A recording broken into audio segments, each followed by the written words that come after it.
আসসালামু আলাইকুম রহমতুল্লাহ। আশা করি সবাই ভালো আছো। ব্রেক টাইম স্কুলের পক্ষ থেকে সবাইকে স্বাগতম। ব্রেক টাইম স্কুলে আজকে তোমাদের জন্য পদার্থবিজ্ঞানের একটা গুরুত্বপূর্ণ অধ্যায় বলের কপিকল বা পুলির কিছু গাণিতিক সমস্যা নিয়ে এসেছি। পুলির বা কপিকলের অঙ্কগুলো তোমাদের কাছে অনেক কঠিন লাগে। আজকের এই ক্লাসটি করার পর আশা করি তোমাদের কাছে পুলির বা কপিকলের কোনো অঙ্কে কোনো সমস্যা থাকবে না। তো আসো আমরা আজকে দেখে নিই। তো এখানে একটি পুলির অঙ্ক দেওয়া আছে, যেখানে পুলির এক পাশে সুতারতে ভার লাগানো আছে 7 কেজি এবং অপর পাশে 10 কেজি। তো যেহেতু এখানে ভরের তারতম্য আছে, এই ভরের তারতম্যের কারণে যেদিকে ভর বেশি আছে সেদিকে ভরের বস্তুটা ভূমিতে আঘাত করবে।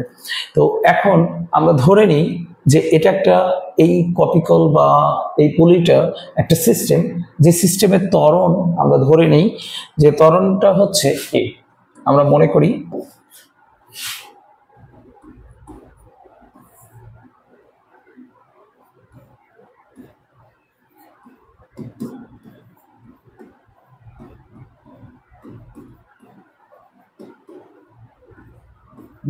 সিস্টেমের ত্বরণ সমান এ মিটার পার সেকেন্ড স্কয়ার। এখন আরেকটা জিনিস খেয়াল করে দেখো, যেখানে সুতার তো নিশ্চয়ই একটা টান আছে, সুতার অবশ্যই এখানে একটা কি টান আছে, এই জায়গায় একটা টান আছে, এখানে একটা টান আছে। আমরা ধরে নিলাম উভয় সুতার টানটা কত টি।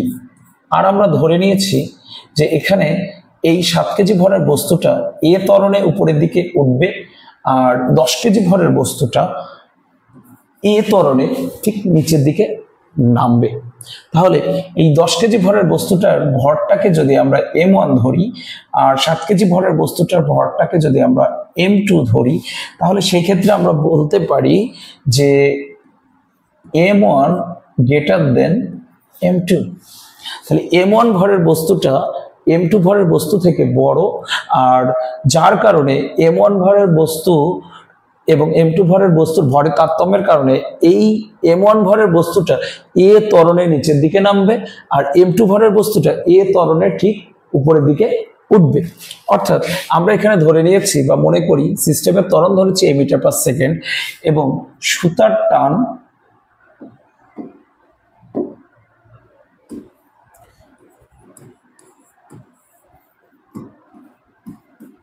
সুতার টান সমান টি নিউটন। তাহলে সুতার টান বলটা হচ্ছে টি নিউটন, আর সিস্টেমের ত্বরণ হচ্ছে এ মিটার পার সেকেন্ড। এখন m1 ভর অর্থাৎ 10 কেজি ভরের বস্তুর ক্ষেত্রে 10 কেজি ভরের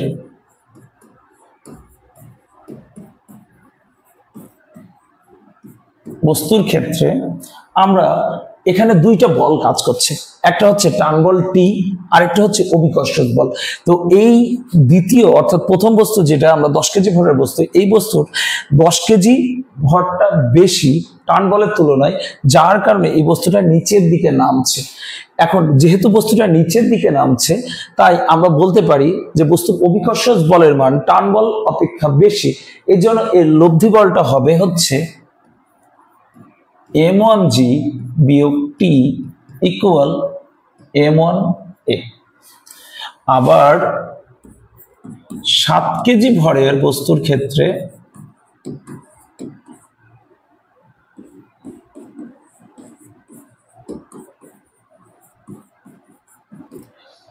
7 কেজি ভরের বস্তুর ক্ষেত্রে এই যে 7 কেজি ভরের জন্য যে অভিকর্ষজ বল এবং টান বল, এখানে অভিকর্ষজ বলের থেকে টান বলের মানটা বেশি, যার কারণে 7 কেজি ভরের বস্তুটা কি উপরের দিকে উঠবে, 7 কেজি ভরের বস্তুটা উপরের দিকে উঠবে। এই কারণে টান বলটা বড়, এই কারণে আমরা লব্ধি বলটা পাবো টি বিয়োগ m2g ইকুয়াল m2a।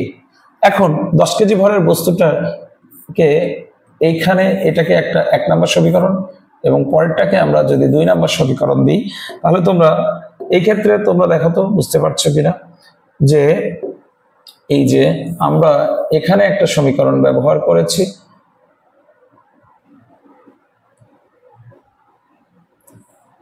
এবং এখানে আমরা আরেকটা সমীকরণ ব্যবহার করেছি।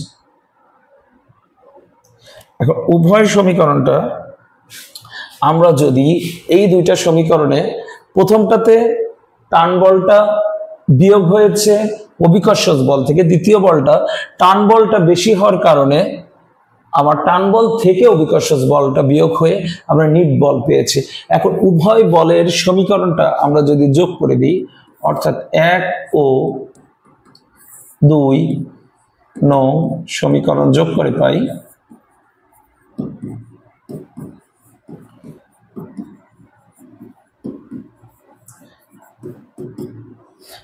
পাই কি আমরা দেখতে পাচ্ছি যে টি টি দুইটা টান বল কেটে যায়, অর্থাৎ এখানে থাকে m1g বিয়োগ m2g equal m1a plus m2a।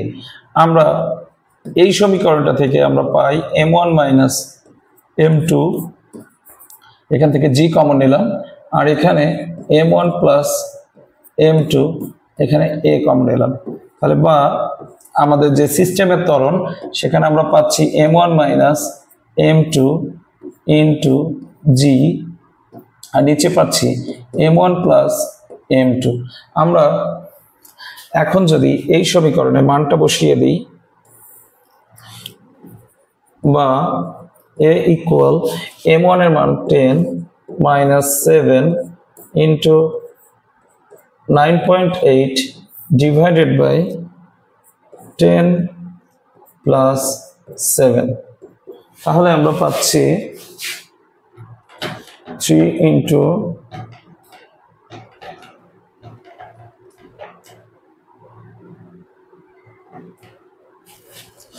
উপরে পাচ্ছি আমরা 29.4 আর নিচে হচ্ছে 17। আমরা এটাকে ভাগ করলে এখন পাই 1.72 মিটার পার সেকেন্ড স্কয়ার। এটা একটা आंसर। অর্থাৎ এই সিস্টেমের ত্বরণটা 1.72 মিটার পার সেকেন্ড স্কয়ার, অর্থাৎ এই 7 কেজি ভরের বস্তুটা 1.72 মিটার পার সেকেন্ড স্কয়ারের ত্বরণে উপরে উঠবে এবং m1 ভর অর্থাৎ 10 কেজি ভরের বস্তুটা 1.72 মিটার পার সেকেন্ড স্কয়ার ত্বরণে নিচের দিকে নামবে। আমরা আশা করি এই ধরনের কোনো সমস্যা আমাদের পরীক্ষাতে আসলে তাহলে আমরা সিস্টেমের ত্বরণটা নির্ণয় করতে পারবো। আর ত্বরণ নির্ণয় করতে পারলে আমাদের এই সিস্টেমটা থেকে কখনো কখনো আমাদের একটা নির্দিষ্ট দূরত্বে বেগ নির্ণয় করতে বলতে পারে, সেই বেগটাও আমরা নির্ণয় করতে পারবো। তো প্রিয় শিক্ষার্থী বন্ধুরা, এখন আমরা দ্বিতীয় গাণিতিক সমস্যার সমাধানে চলে আসি। এখানে একটি 10 কেজি ভরের বস্তু আছে, এখানে পুলির দুই প্রান্ত নাই, পুলির এক প্রান্তে হচ্ছে একটা 10 কেজি ভরের বস্তু ঝুলানো আছে এবং অপর প্রান্তটা হচ্ছে যে বস্তুটা আছে সেটা ঝুলানো অবস্থায় নাই, সেটা সমান্তরালে কোনো টেবিলের উপর কোনো রাখা একটা বস্তুর সঙ্গে বেঁধে দেওয়া আছে সুতার সাহায্যে। 5 কেজি ভরের বস্তুটা এই পুলির সাহায্যে 10 কেজি ভরের বস্তুর মাধ্যমে ঝুলানো আছে। এখন এই 10 কেজি ভরের বস্তুটার ভর যেহেতু 5 কেজি ভরের বস্তুটার থেকে বেশি, তাই আমরা বলতে পারি 10 কেজি ভরের বস্তুর কারণে এই 5 কেজি ভরের বস্তুটা সামনের দিকে চলতে থাকবে। আর এখানে যদি ঘর্ষণ বলটা উপেক্ষণীয় হয় তাহলে এই 10 কেজি ভরের বস্তুর ত্বরণটা আমাদের নির্ণয় করতে হবে। তো আমরা ধরে নিলাম এই সিস্টেমে 10 কেজি ভরের বস্তুটার ত্বরণটা হচ্ছে এ। এখন এই 10 কেজি ভরের বস্তুটা এ ত্বরণে নিচের দিকে নামবে, তাহলে আমরা একইভাবে বলতে পারি এই 5 কেজি ভরের বস্তুটাও এ ত্বরণে সামনের দিকে অগ্রসর হবে। তাহলে এখন আমরা এই ক্ষেত্রে ধরে নিই যে মনে করি বা ধরি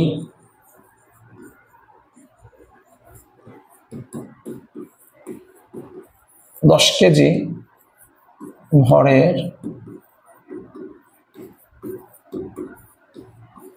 বস্তুর ত্বরণ সমান এ মিটার পার সেকেন্ড স্কয়ার। তাহলে এই যে আমরা এ মিটার পার সেকেন্ড স্কয়ার ত্বরণটা ধরে নিলাম, তাহলে এই বস্তুটা নিচের দিকে এ ত্বরণে নামবে।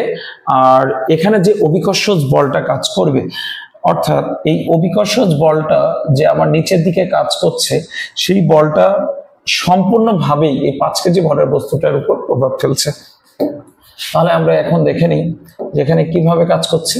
তাহলে এই 10 কেজি ভরের বস্তু কর্তৃক প্রযুক্ত বল, 10 কেজি ভরের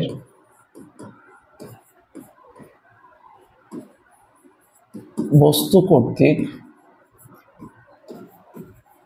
প্রযুক্ত বল আমরা যদি এখানে ধরে নিই যে এটাকে আমরা F1 ধরি, তাহলে আমরা এটার ক্ষেত্রে বলতে পারি 10 ইন্টু 9.8 অর্থাৎ 98 নিউটন।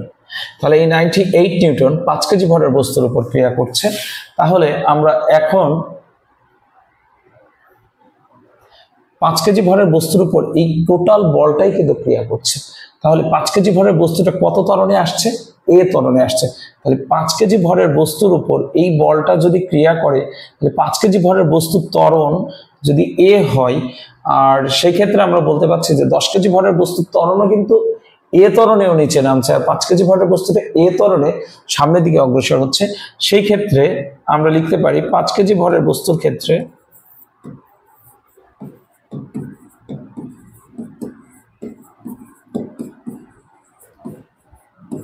ক্ষেত্রে এ ত্বরণ হলে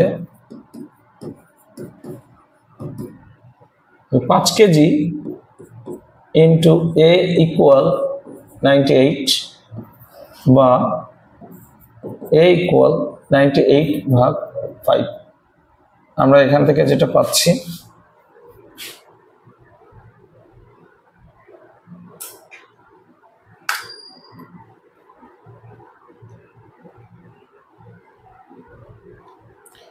(19.6 মিটার পার সেকেন্ড স্কয়ার। এই ত্বরণটা হচ্ছে আমার 5 কেজি ভরের বস্তুর ক্ষেত্রে এ ত্বরণ হলো, অর্থাৎ 5 কেজি ভরের বস্তুটা 19.6 মিটার পার সেকেন্ড স্কয়ার ত্বরণে সামনের দিকে অগ্রসর হবে। আর ঠিক অনুরূপ ভাবে আমরা এই প্রশ্নটার উত্তরটা একইভাবে বলতে পারি যে 10 কেজি ভরের বস্তুটা নিচের দিকে 19.6 মিটার পার সেকেন্ড স্কয়ার ত্বরণে নিচের দিকে নেমে যাচ্ছে। এখন আজকের আমরা এসএসসি পরীক্ষার্থীদের জন্য বা এসএসসি শিক্ষার্থীদের জন্য আমরা যে কথাটা বলতে পারি যে এই কোয়ালিটির ম্যাথ এবং আগের যে কোয়ালিটির ম্যাথ, এই দুইটা কোয়ালিটির ম্যাথ ছাড়াও আরেকটা কোয়ালিটির ম্যাথ তোমাদের সামনে আমি নিয়ে এসেছি। সেটা হচ্ছে এই যে এখানে দেখো, এখানে দুই সাইডে দুইটা পুলি বসানো আছে এবং মাঝখানে 2 কেজি ভরের একটা বস্তু রাখা আছে। এখানে পুলির এক পাশে 40 কেজি ভরের বস্তু রাখা আছে এবং অপর পাশে 30 কেজি ভরের বস্তু রাখা আছে। এই ধরনের প্রশ্ন তোমাদের অলরেডি বিগত বছরের একটা বোর্ডে এসেছে। তো আমরা সেই প্রশ্নটার সমাধানটা এখানে কিভাবে করতে হবে সেটা একটু দেখিয়ে দিই। তো আমাদের এটা একটা সিস্টেম, আমরা আবার বলি এটা একটা সিস্টেম। এই সিস্টেমে ত্বরণটা নির্ণয় করতে হবে। তাহলে এই সিস্টেমে ত্বরণটা বলতে আমাদের বোঝানো হয়েছে এই সিস্টেমে এই 40 কেজি ভরটা যেহেতু বেশি, তাহলে এই 40 কেজি ভরের বস্তুটা যত ত্বরণে নিচের দিকে নামবে, এই 2 কেজি ভরের বস্তুটা ঠিক তত ত্বরণে বাম দিকে সরে আসবে এবং 30 কেজি ভরের বস্তুটা তত ত্বরণে উপরের দিকে সরে আসবে। অর্থাৎ এই সিস্টেমটা ঠিক এইভাবে কাজ করবে। আর প্রত্যেকটা ক্ষেত্রেই এই ত্বরণটা যদি আমরা এ ধরি, তাহলে এই ত্বরণটা এ ত্বরণে এই সিস্টেমটা চলবে। এখন এই 40 কেজি ভরের বস্তুটা ক্ষেত্রে আমরা বস্তুর ভরটাকে যদি m1 ধরি, আর এই পুলির এখানে টার্ন বলটা যদি আমি t1 ধরি, আবার এই দিকে 30 কেজি ভরের বস্তুটার ক্ষেত্রে আমরা বস্তুর ভরটাকে যদি m2 ধরি, আর তোমার এই জায়গায় পুলির এখানে যদি টার্ন বলটা যদি t2 হয়, তাহলে আমরা কি বুঝতে পারছি যে আমাদের m1 ভরের বস্তুটা আমাদের এখানে t1 বলে যদি টানে, তাহলে 2 কেজি ভরের এই বস্তুটাকেও এখানে নিশ্চয়ই t1 বলেই টানবে। আবার এই জায়গায় t2 ভরের আমাদের এই যে 30 কেজি ভরের বস্তুটা যে এখানে এ ত্বরণে টি টান অনুভব করবে উপরের দিকে, তাহলে এইখানেও 2 কেজি ভরের বস্তুটা t2। তাহলে এই জায়গায় আমরা এই বস্তুটার অর্থাৎ 2 কেজি ভরের বস্তুটার ভরটাকে যদি আমরা এখন m ধরি, তাহলে ওভারঅল আমরা এখন এই সিস্টেমটাকে আলাদা আলাদা ভাবে একটু সমাধানের দিকে নিয়ে যাই। তো সমাধানের ক্ষেত্রে আমরা প্রথমেই 40 কেজি ভরের বস্তুটার ক্ষেত্রে, অর্থাৎ আমরা এই জায়গায় গ নম্বরে আমাদের সিস্টেমের ত্বরণ ধরতে বলেছে, আমরা এখানেও মনে করি সিস্টেমের মোট ত্বরণ এ।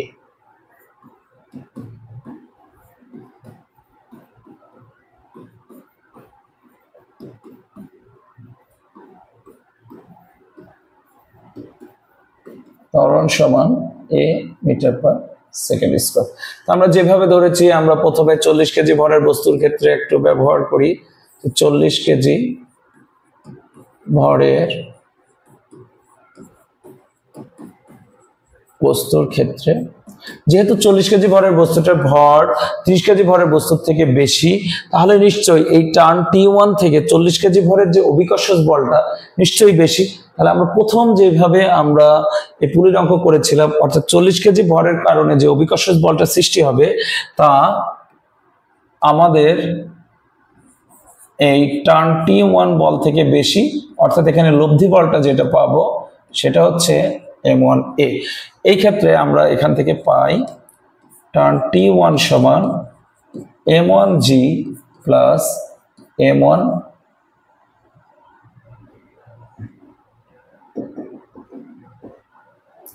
M1G মাইনাস M1A, অর্থাৎ অতএব T1 সমান টার্ন T1 পাচ্ছি আমরা কত, M1G মাইনাস M1A। আবার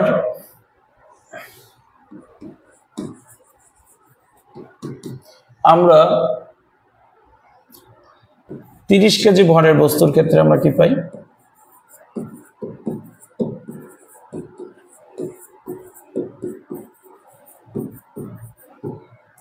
তাহলে 30 কেজি ভরের বস্তুর ক্ষেত্রে আমরা পাচ্ছি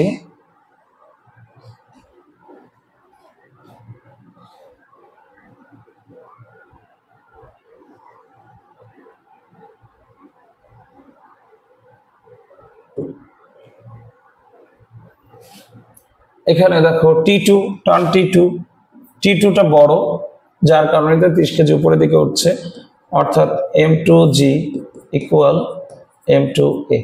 এখান থেকে আমরা পাই T2 সমান M2A প্লাস M2G।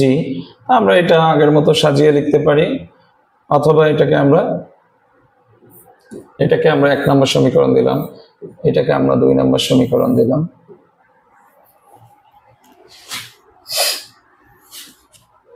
আমরা এখন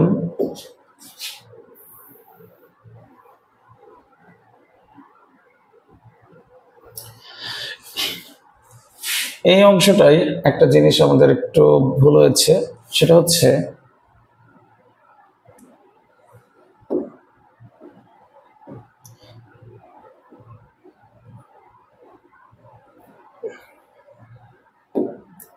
এটা হচ্ছে এই সুতার টার্ন বলটা এই বরাবর টার্ন T1 আর এই বরাবর হচ্ছে টার্ন T2। তাহলে এখন আমাদের এই 2 কেজি ভরের বস্তুর উপর, অর্থাৎ এখানে আমরা একটু আগে যেটা খেয়াল করলাম সেটা হচ্ছে T1 এবং T2 এই দুইটা টার্ন মিলে এই 2 কেজি ভরের বস্তুটার লব্ধি বলটা পাওয়া যাবে। তাহলে আমরা এখান থেকে লিখতে পারি T1 বিয়োগ T2 ইকুয়াল MA। T1 বিয়োগ T2 এটা কার ক্ষেত্রে আমরা লিখতে পারি, 2 কেজি ভরের বস্তুর ক্ষেত্রে। তাহলে আমরা T1 এর ভ্যালুটা আমরা একটু আগে দেখলাম, T1 এর ভ্যালুটা আমাদের ছিল কত,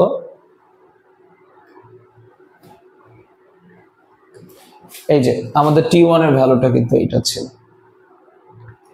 আর T2 এর ভ্যালুটা ছিল হচ্ছে এটা। তাহলে T1 এবং T2 এর যে ভ্যালুটা আমরা পেলাম সেটা যদি এখন আমরা দেখি, তাহলে দেখো T1 এবং T2 এর ভ্যালুটা যদি আমরা এখন বসাই, সেটা হচ্ছে আমরা কত পাচ্ছি, আমরা আবার দেখো এই যে T1 এর ভ্যালুটা ছিল M1G minus M1A minus M2A minus M2G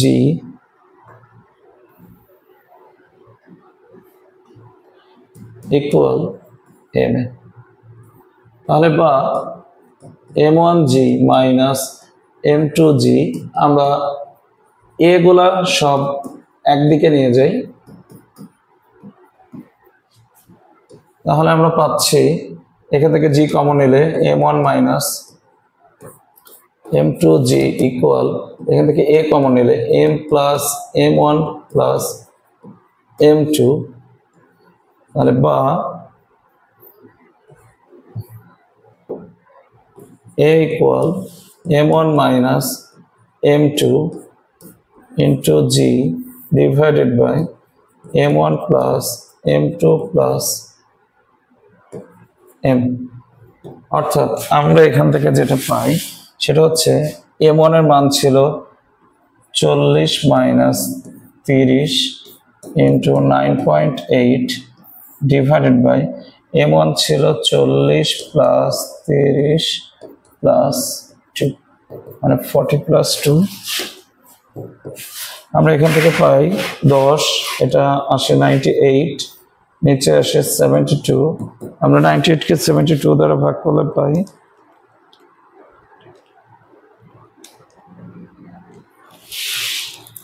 1.36 metre per second square. অর্থাৎ আমাদের এই সিস্টেমের ত্বরণটা আসলো 1.36 মিটার পার সেকেন্ড স্কয়ার। এখন সুতার বিভিন্ন অংশের টান নির্ণয় করতে বলা আছে। সুতার বিভিন্ন অংশের টান নির্ণয় করার জন্য আমরা এখন খুব সহজেই সুতার বিভিন্ন অংশের টানগুলো নির্ণয় করতে পারবো। T1 এক নম্বর সমীকরণে আমরা যদি মান বসিয়ে দিই তাহলে T1 এর মানটা পেয়ে যাবো এবং 2 নম্বর সমীকরণে T2 এর মানটাও পেয়ে যাব। আশা করি সবাই বুঝতে পারছো। এখন তোমাদের এই ক্ষেত্রে তোমাদের একটা জিনিস আমি বলে রাখি, সেটা হচ্ছে আমরা তো এখানে কয়েক ধরনের কপিকল বা পুলির অঙ্ক দেখলাম।